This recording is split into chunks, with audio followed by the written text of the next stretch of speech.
Now, the state capture inquiry resumed its hearings virtually on Monday morning after the High Court granted the inquiry a final extension to continue proceedings until March 2021. The Commission last heard testimonies from witnesses back in March after halting hearings due to the enforced national lockdown. Deputy Chief Justice Raymond Zondo said the Commission will deal with phase 2 of issues related to state-owned enterprises. This week, the inquiry heard evidence from the Passenger Rail Agency of South Africa relating to corruption allegations at the state-owned enterprise. Former PRASA Chairman Tumaole Mohlaoli alleged, among other issues, that the top 6 ANC members had failed to respond to his pleas. For more on this, Newzroom Afrika's reporter Tumaole Mohlaoli recaps highlights from the Zondo Commission into state capture. Tumaole, thank you so much for joining us on Weekend Dawn. Really appreciate it. Absolutely. It's my pleasure to be here. All right, so we've been following what's been going on this week, specifically about PRASA, Tumaole Mohlaoli, and Lucky Montana. He seems to be a property mogul, from what I saw from the few highlights that we saw of the state capture. What were some of the other big issues that came out this week?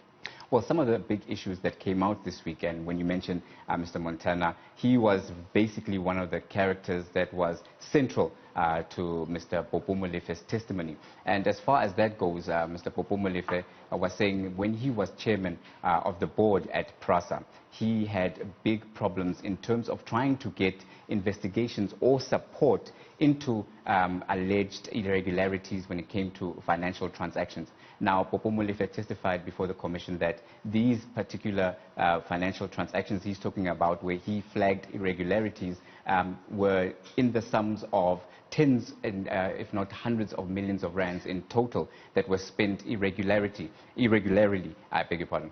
So when he flagged this with basically the CFO at the time, the CEO at the time, Mr. Lucky Montana, he got a pushback. Tumaole Mohlaoli testified that it was so bad that allegedly Mr. Montana began to hound other members of the board, effectively rendering it ineffective. How he hounded them out, according to Tumaole Mohlaoli, he put so much pressure on them that many of them resigned, which means that PRASA was operating without a board. Tumaole Mohlaoli then alleges that he went and approached the ANC top 6 to try and get some help and assistance, because he says that his pleas for assistance to the Hawks and other law enforcement agencies fell on deaf ears. When he says he had a meeting with the ANC top 6, he says that the ANC top 6 at the time promised to get back to him, but nothing happened. So when we look at state capture on the whole, not along what's been taking place over the past few days, are there any prosecutions on the cards? What is the NPA saying about all these allegations that are coming out? Do formal charges need to be laid first?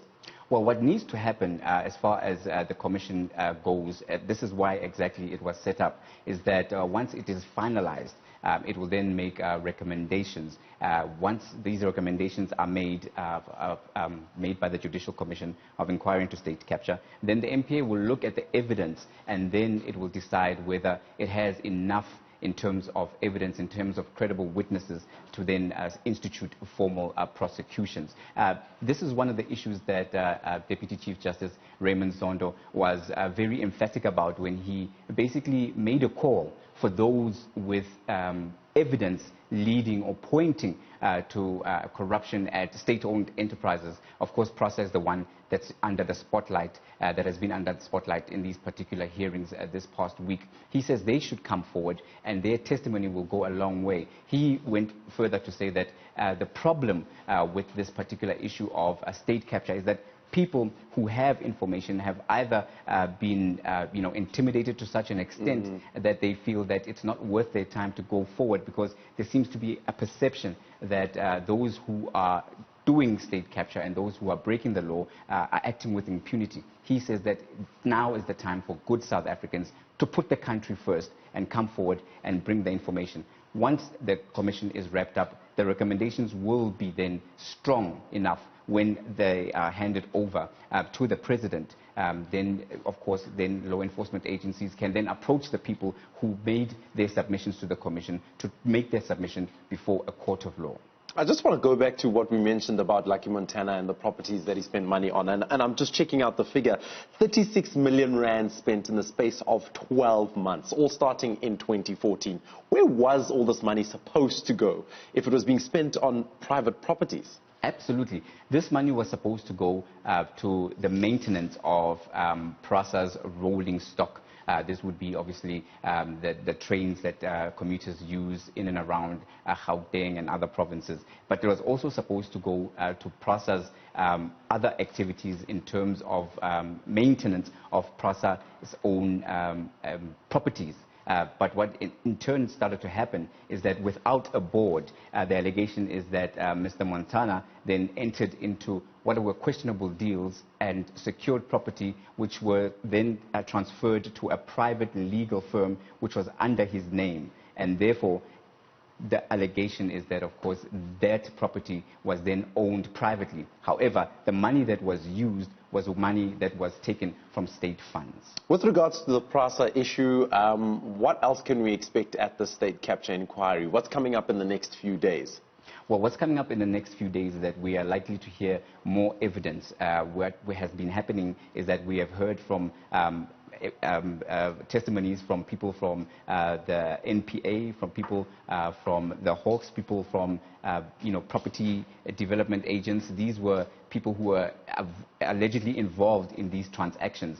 They have put their evidence forward to say how were they approached and what they had to do in this whole saga. We are likely to hear more evidence from these people into how Prasa's financial dealings, these irregular financial dealings, happened.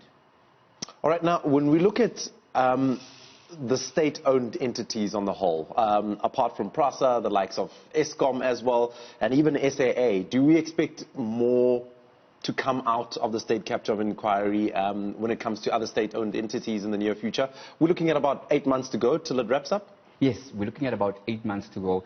This is one thing that the Deputy Chief Justice had said, is that the timeframes are still very, very tight, and he hopes to get as much as possible done within the time frames. So we are looking to look at a broad perspective in terms of state-owned enterprises. Prasa was just the beginning. Of course, the allegations of state capture are broad-ranging because it's not only Prasa that's involved. So other state-owned entities will also be called upon to try and testify and unpack exactly what's been happening and how this state capture has rolled out. We are also expecting over the next couple of months, as the Commission does its work, to hear from the various law enforcement agencies that were tasked with investigating these claims of a state capture and why they failed to execute their duties as they were tasked at the time. Tumaole, do you think 8 months is enough for all of this evidence that's been coming out? And do you think when it comes to the recommendations,